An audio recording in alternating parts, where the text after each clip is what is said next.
Para muitas mães, o Dia das Mães é marcado por flores, abraços apertados e celebrações em família. Mas para outras, essa data carrega o silêncio da ausência e a dor de uma saudade que nunca passa. São mães que perderam seus filhos e que, mesmo envoltas no luto, continuam sendo mães em cada lembrança, em cada gesto de amor que permanece. Celina conhece bem essa dor. Depois de perder o filho Vitório em um acidente, mergulhou em um luto profundo por anos. A dor virou silêncio até que, com o tempo, ela decidiu transformar o sofrimento em acolhimento. A gente se torna mãe e desperta na gente o maior amor, né? Realmente um amor incondicional que a gente pode despertar na gente. E assim foi. Eu primeiro tive o Miguel, né? O Miguel hoje tem 26 anos e depois eu tive o Vitório, que hoje ele teria 22 anos. Mas aos 16 anos, em 2018, ele estava andando de cavalo no sítio da gente e lá ele pegou um choque, um poste que não era para estar eletrificado. Infelizmente foi um acidente que eu tive, assim, realmente o mundo para, né. O mundo para, a gente nem que a gente não queira, parece que a gente não tem mais o amanhã. E são 6 anos, vão fazer 7 anos, mas cada dia é uma superação. Aprendendo a lidar com o sentimento de perda, Celina decidiu transformar o luto em propósito. Ela fundou a Associação Brasileira do Movimento Amor à Mãe, uma rede de apoio para mães que também perderam seus filhos. Eu chamei pelo direct do Instagram algumas mães para a gente formar um grupo. E esse grupo já estava assim consolidado, mas a gente já tinha encontros onde a gente conversava, a gente trocava experiências e a gente começou a formalmente o movimento Amor à Mãe.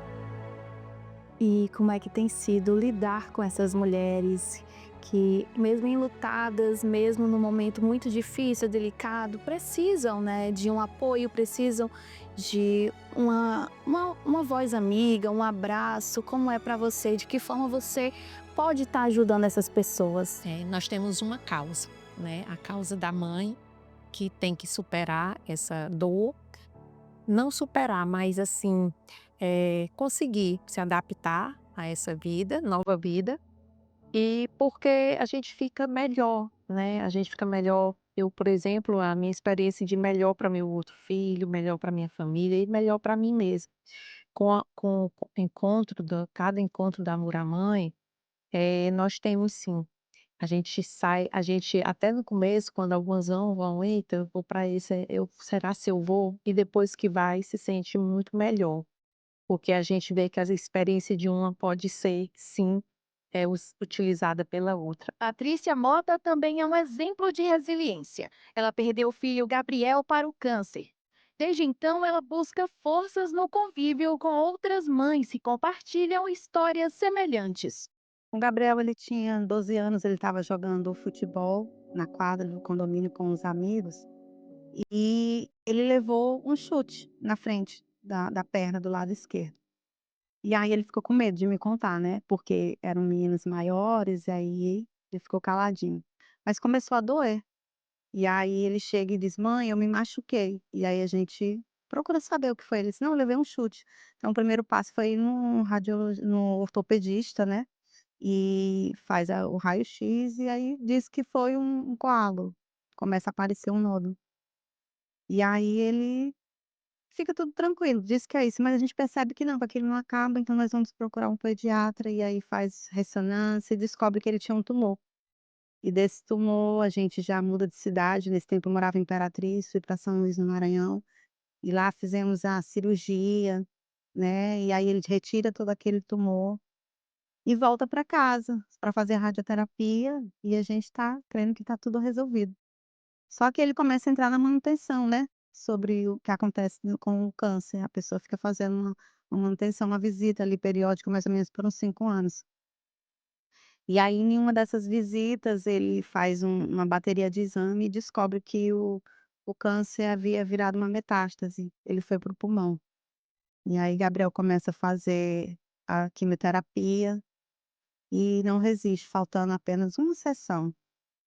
Faltava uma sessão e o Senhor leva ele, né, e aí eu entro na maior dor, a alegria de ter ganhado, mas a dor de perder, mas continuo, com a graça de Deus a gente continua. As datas comemorativas costumam ser bem desafiadoras para quem convive com vazios significativos em busca de uma oportunidade para a reconstrução do sentido da vida. Eu me lembro como se fosse o primeiro Dia das Mães. Parecia assim que eu estava morrendo naquele dia, porque ele foi o primeiro filho. Então aí você escuta: "Ah, mas você tem mais filhos?". Tem, mas todo filho que não está vivo ou porque faleceu, ele faz falta. O que vai embora, o que vai casar, o que entra na faculdade, ele vai fazer falta. E nesse primeiro Dia das Mães doeu demais, doeu demais. E só o carinho dos outros filhos, o consolo do esposo, a própria força que vem de Deus, que foi o suficiente para passar, não o primeiro, sabe, nunca mais foi do mesmo jeito. Sempre vai sentir a falta daquele filho no Dia das Mães. Para a psicologia, a morte de um filho é o pior luto a ser enfrentado. Contraria a lei da vida e nenhuma mãe está preparada para enterrar o próprio filho. Ter uma rede de apoio para muitas mulheres pode ser a chance para recomeçar. É o caso de Maria Raimunda, mãe de 3 filhos. Ela perdeu a filha Marina há 3 anos. Então, minha filha com 25 anos, né, ela tinha 23 anos. Então, aí a gente descobriu, no período da pandemia, que ela estava com leucemia, né? Então, todo o hospital parado, tudo parado, ela acordou com essa mancha roxa, e foi um processo de ir atrás de um médico para fazer todos os exames. Em final de julho, isso em maio, aí em final de julho que a gente conseguiu o diagnóstico de uma leucemia. Então começou todo o tratamento e tudo, e precisar de medula. Ela tinha que fazer um transplante, porque começa a fazer todo o processo de panfleto, fazer campanha e tudo. Então, 2021, no início de 2021, ela conseguiu um doador em Nova York, mesma idade dela, 24 anos. Ficamos todo mundo feliz. Tinha que fazer em Recife, ela alugamos um apartamento, voltamos ela 5 meses para morar em Recife, ela fez o transplante. E eu tô pulando por etapa porque é muito longo isso. Então ela fez o transplante, tudo ok, passou 5 meses se recuperando. E o médico falou, início de 2022, a gente vai te dar alta, tu volta para casa. Só que eles não fizeram o teste do Covid. Quando ela voltou, final de janeiro, ela voltou finalzinho, quando foi dia 2, ela começou a tossir e ela estava com Covid. E aí foi um processo muito, sabe, que a pessoa já é transplantada, não podia de jeito nenhum pegar um Covid.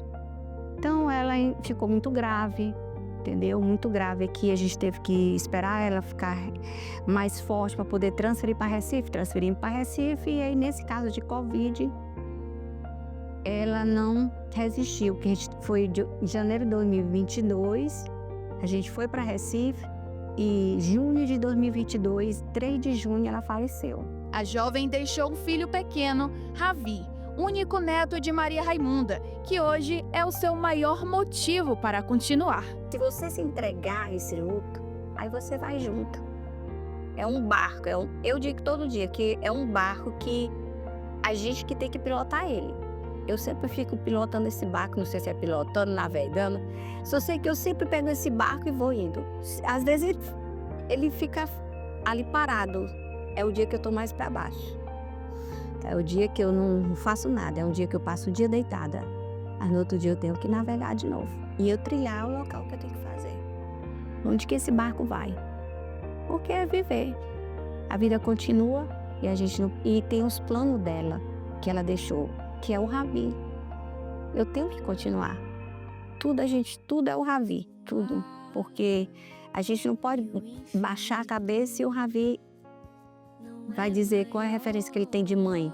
Uma avó que está em depressão, não quero isso. Eu quero ser a avó, que eu levo ele pro shopping, que eu assista filme com ele, como eu fazia com ela. Hoje eu faço com ele tudo que eu fazia com ela quando tinha 4 anos. Tudo eu faço com ele. Eu quero suprir toda a necessidade que ele tiver. Então, assim, às vezes ele tá deitado, olhando lá para o céu, eu já fico preocupada. Tá pensando em quê, Ravi? O que é que tá pensando? Nada, vovó. O que é, meu filho tá pensando? Porque eu já acho que ele já tá triste, entendeu? Eu quero fazer tudo que tiver ao meu alcance para deixar o Ravi feliz. Porque era isso que ela queria. A preocupação maior dela era deixar o Ravi.